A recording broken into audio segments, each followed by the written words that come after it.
kuvaa. Hei, minä olen Gregori ja minä menen hiemenostoksille kaupungille tänään.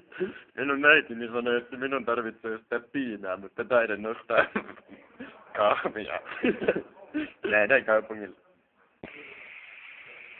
Kova. No niin, nyt olen kaupungilla, mutta minä huomasin, että minulla ei ole tarpeeksi rahaa ostaa kahvia.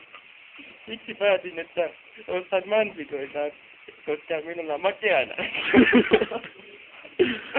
No, nähdään taas. Miksi joku on rakentanut maitokaupan junaradalle? Ei mies, älä mene sinne!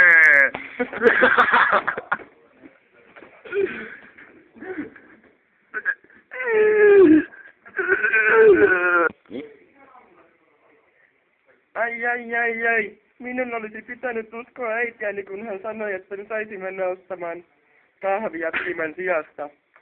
Hitto, nyt sattuu. Oi hitto, sieltä tulee uudestaan internetina.